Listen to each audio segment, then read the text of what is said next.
Welcome back to the Kris Krohn Show, and today I'm with Stormi Banks, a woman who has helped over 10,000 minority women receive $18 million in grants for their businesses. She's making huge splashes, and she's just done it in the last 3 years. Stormi, how you doing? I'm doing amazing, Kris. Thanks for having me. So you're a woman on a mission. No, for real. Like literally. Like literally, what is this all about for you? Honestly, it comes from seeing so many women having a lack of education, of resources, of opportunity, and just wanting to really be the rebel with the cause in the whole process, and making sure that they understand that their business is worthy enough to be funded, their business is good enough to build legacy, and I want to be at the forefront of helping to, bring light to that. So that's what it is. This is really impressive that you've done a lot in a very, very short period of time.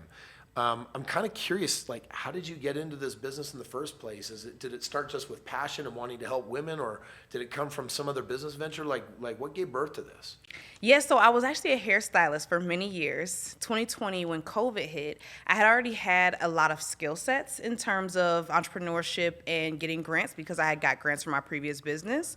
But what happened was once COVID came, there was this huge shift that needed to be made because my company, of course, at that time, it wasn't, a essential business. And so I had to shift. And so what happened was I saw online all these people teaching. I'm like, these people are educating, creating ebooks and digital products. I'm like, I literally have this experience. I have this skill. So this is partially born out of the pandemic. Absolutely. Where basically it's like, I don't have an essential function. I don't have an essential business, so I have to stop. And I need money. The government's not going to send me enough. So this got you thinking, I need to recession-proof or government idiot-proof my own business, right? Yeah, 100%. Okay, so that's literally how it went. And I'm like, okay, let me teach people. And it started off, Kris, I'm talking about free classes on Zoom, free lives on Instagram. And I'm like, anyone who will listen, I have a way that you can be able to fund your business, because everyone was starting businesses at that time. I'm like, that's debt-free, no credit checks, nothing needed. So it was really popular because there's a lot of people that were definitely saying entrepreneurship is the way. Right. If the government's going to keep me from getting a job and I want to basically control my own financial future, I need to do that. Why grant writing? Grant writing was because it was an option that people didn't need to have credit to be able to get started, or they didn't have to have a business that was fully flushed out in order to get started with grants. And so I just saw that the barrier to entry was a little bit lower, that I could be able to easily get people to understand that this is something that's possible. What kind of grants had you received, kind of up until that time? The largest one up until that time was a $50,000 grant that I won for my mobile hair salon business. So Really? That was from New York State. Okay. I used it on marketing. I hosted a lot of different, programs and opportunities, and did a lot of different things in terms of buying tools and hiring different workers in that business as well. Yeah. And so with that being said, I was like, okay, I know this is possible, and I know that you can do it, and I know how much it helped me grow my business. I wanted more people to get access to it. How many organizations are out there providing grants for this kind of thing? Oh, it's a number that you can't even count. It's so vast. Is it really? Yeah, it's so vast. How much of it is government versus private? It's about 50-50. So there's corporate grants, there's local state grants, there's federal grants, there's private grants. It's about 50-50. But I bet you get a lot of, this is specifically, your niche is for minority women, right? Yeah. Do you see a lot of people with like half-baked, like business ideas? How developed does your business need to be to even like get something like that? Yeah, 100%, Kris. I think that at this point in time, a lot of people are wanting the money before they're wanting to have a business or a good product, or to really serve a customer. So I do think that you should at least be going through a beta process for your business, so you can have some kind of statistics and some kind of, numbers and data to showcase what your business can do and the impact it can make. So you're looking for a little bit of a proof of concept. Like, yeah. Hey, I put some sweat equity in. Yeah. I've tested this a little bit. I think I have initial results, and if I did receive a grant, I know how I would take this to the next level. 100%, because when I'm writing the grant, I want to be able to prove that it's needed. I want to be able to prove the impact, and I can only prove that with the numbers. So I'm kind of interested. Is this your first business? Oh, no, not at all. This is like my fifth life in entrepreneurship. Okay, when did it all start? Like, how young were you? I was 9. I remember so specifically because my mom gave us money to do a summer program, whatever we wanted to do, and I chose to start a business, a flower potting business. $50. And why did your mom do that? She's an educator, so I think that one thing for her is she always just wants you to have opportunity. Okay. And so I think that's kind of where it stemmed from. It really was just hey, here's $50, take this, do what you will. And could you literally have just spent it on candy and going to the movies? Yeah. But that wasn't you. No. You chose to do what? I went to Home Depot and I purchased the small terracotta planters and some soil and some, seeded plants. And I hired my two brothers. I gave them $1 for each pot they sold. And I told them, get on your skateboards and your bikes and go around and find me customers to sell these plants to. So you came up with an idea, you basically put a markup on it, and you sent them to go and sell it. And by the end of the day, what happened? I had sold out. I didn't even know what I was doing at that time. I just knew that I wanted more money because I had other things I wanted to buy. Like, I think one thing that is very prominent in my life is just having vision very early on. And so that's more so what it was than anything. Oh, that makes sense. Okay, so you've had, sounds like a lot of businesses since then. Let's just talk maybe a little bit about, the truth of entrepreneurship is that it's hard, right? Mm-hmm. It's like, there's moments that just suck. You literally have the government say, oh, guess what? You're non-essential and we're just going to shut you down. That's a big problem to solve. I own an event center here. I remember when they're like, oh, you can't hold events. I'm like, wow, that's definitely a problem. So you have to solve a lot of problems. And as a result, entrepreneurs sometimes have really cool stories of things they've had to go through. Like when you look at your journey into business, what was one of the bigger challenges you had to face and overcome? Yeah, during COVID, that was probably one of the bigger moments that was pretty difficult for me, simply because in COVID, I had to not only shift my business model, my business industry, but I also had to shift my environment. I had a friend at the time who ended up robbing me of $50,000 cash. Was this a $50,000 grant that you received, or was this different? No, this is different. Yeah, Okay. These were the tips that I was making from the salon, because I had moved to Tennessee for a little while because they were still kind of like open. $50,000 is not a small number of tips. It's not. You've been saving for a minute. Well, we had a lot of clientele, so I hadn't been saving for that long, but I was just really good at saving. How'd you get robbed $50,000 by a friend? So I was saving it in cash, and we had a shared apartment together. And I was kind of telling her a lot of my ideas, like, hey, girl, I want to go to Atlanta. I want to start my own salon.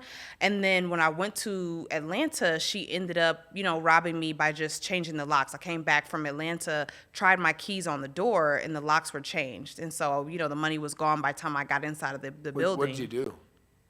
Well, I called my mom. That was the first thing. I said, Mom, I think I'm going to go to jail. And after I called her, I called the police, and then they had my friend come because they were like, oh, we need to make sure that I haven't robbed anything. They thought I was robbing the place. And from there, my mom said, well, what's $50,000 to a millionaire? You know your goals, you know your visions. Stay focused. And I fought demons for the next, 6 months. Wow. Yeah. That I'm kind of curious, those demons, like having a friend of all people, but anyone, and someone that steal from you, a lot of hard work and savings. What were some of the limiting beliefs that you had to work through during that time? Yeah, for one, I had that vision that I was going to have a salon. So now that I don't have access to getting that right away, I don't know what I'm doing with my life anymore. So now I'm just confused and I feel very lost because I'm like, where am I going? What's the next thing? Like, how am I going? I think I was 25 at that time, and I'm like living at my mom's house with no money and nothing to do. So I just felt pretty depressed in the sense of like, where am I going? What's next? And I also think that was my first time of like real betrayal. I had never had anyone betray me like that. I think my mom and my siblings raised me in like rose-colored glasses. I thought everyone was a good person. And so that was kind of hard to see like, oh, there's some crap people out here. Okay, Yep. Good to know. Yep. So I think those were like the two hardest beliefs that I had to start, changing. Yeah, and you're fairly young. Yeah. And you're onto something. You're helping a lot of people. Your level of success, what does it feel like? Can I be honest with you? Because I don't think I give myself the chance to really like feel into it. I'm such a high achiever that every second there's a new goal. There's a new opportunity. I haven't really like sat in it to say, oh my gosh, I'm 29 years old. I employ 15 people with full salaries and benefits. And I'm doing like, it's crazy to like think, but then I'm like, okay, I can't focus on that because we got to hit these metrics. We got to hit these goals. We got to get these. You're hungry. Yeah. Do you think you'll be hungry like this forever? I hope not. It's weighing on me, mentally, honestly. I'm bringing it up because just as an entrepreneur myself, I remember when I had a client come and sit down with me in my house once, and she had a disappointing experience in one of my masterminds. And so I was there kind of doing some cleanup to see if I could create some value or create a solution for her. And I'll never forget when she said, how much is enough? And it like bothered me. The question plagued me because I didn't have an answer. Because at that time, there was never going to be enough. Never enough. And I'm really glad that she sat down with me and asked me that question because it really helped me recenter my life to figure out what is enough. And like, when will you know that you've hit your goals? And how will you know that how hard you're working isn't sacrificing the way you treat your children or your family or your health for that matter? And so it's kind of an interesting question. Like, what is your goal? Like, where are you headed? What are you looking for? I mean, right now I'm like, I want to sell my company for $100 million. So that's like my, like, if I can sell for $100 million, I'll be good. But I also said that when I was like, I just want to make my first million. And when I made my first million in 1 month, I'm like, okay, well, what now? Yeah. That was too easy, you know? And so I don't know if there will be a moment that'll be like, okay, now I can really chill. Yeah. Because the main thing for me was like, I wanted time freedom and I wanted family freedom. I wanted to be able to do those things. And I can do that now. So what is going to be enough? It is kind of a catch-22 because who you are in the journey, the pursuit of what you get when you finally get there, who we are going to be is who we were to get there. And that's kind of the rough catch-22. 5 years ago, I had a dear friend of mine die in a tragic accident. And he left his wife and 4 kids behind. He was only 38 years old, very successful. He was one of the top 100 YouTubers in the world. And I remember when this happened, I just thought to myself, he's young, I'm young. Like, how do you prepare for something like that? And I remember thinking, I'm working way too hard. And I'm not giving myself permission to like play, spend as much time with my kids and my family as I want. I'm like, maybe I got to go to part-time and learn how to enjoy life like that so that when the time does come to sell and exit, I won't be so addicted to the game that I'll feel like the only way forward is to like find a new game. Because it's just, there's no balance in that. And that's interesting. So 100 million, someone could see that as kind of an arbitrary number. Why 100 million? Because we're on track for that. And I think that that's like the closest reaching goal that I can obtain in the next 3 to 5. And I'm like, okay, cool. 3 to 5, I could do that. So then you do it and you exit, then what do you do? Chill for a very long time. Yeah. You know, I really want to take, a couple years off for just like a eat, pray, love, like Reiki, Tai Chi, get my health right, and like really just lock in with God for a minute. Yeah, I like that. That will be the next step for me. All right. Immediately. No, that's beautiful. I love that. So this whole grant writing thing is great. For all the men listening out there that have wives or women in business, or for all the women that are listening out there, your specialty is specifically you provide grant writing as a service for minority women that are already in business at some level, even if they're just starting out.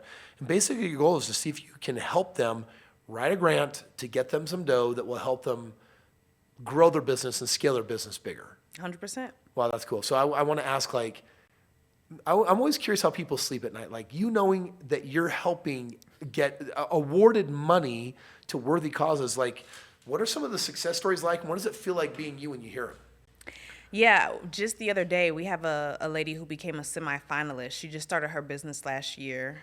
She took on a bunch of credit, and the credit got her in this really difficult position. And so she just became a semifinalist for a $25,000 grant. And she's like, I didn't even know this was possible. Yeah. We had another lady from Houston. She won a $311,000 grant for her childcare business. She has 5 locations now.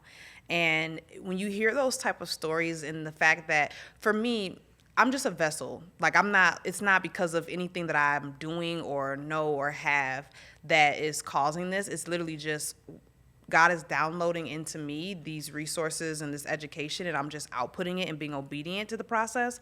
So I don't find myself feeling like big-headed about it, or, oh, wow, look at what I've done, or look at what's been created. It's just like, cool. Like, I was in the right place at the right time. I met this lady, and now she's good. She's good for life if she does what she's supposed to do.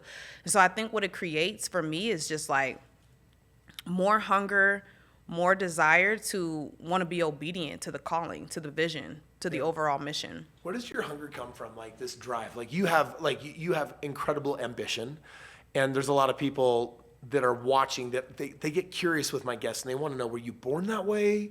Did something happen that ignited that? Did you develop that? Like where does that come from, that motivation? Kris, I was broke. I literally grew up poverty, like dad on drugs, mom's an educator, like seeing life just at what I felt like was the worst of the worst.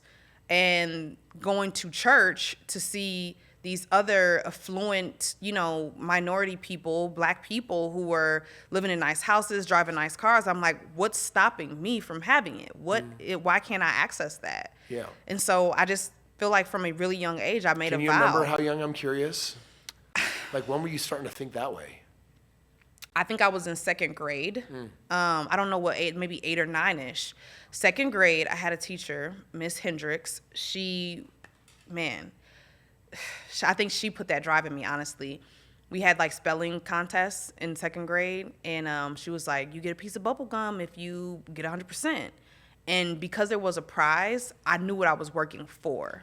Right. And so I always was like, I'm going to work for something tangible, and I'm going to make it happen regardless of like how much study time or how much sacrifice. Like, I'm getting that bubble gum. So everything to me is like bubble gum, So this, for people that are listening that are interested in what your company offers, what's the name of the company and how do they learn more about it? Yeah, so our name is Pink Print. So we are a Pink Print firm, which is the blueprint for women in business.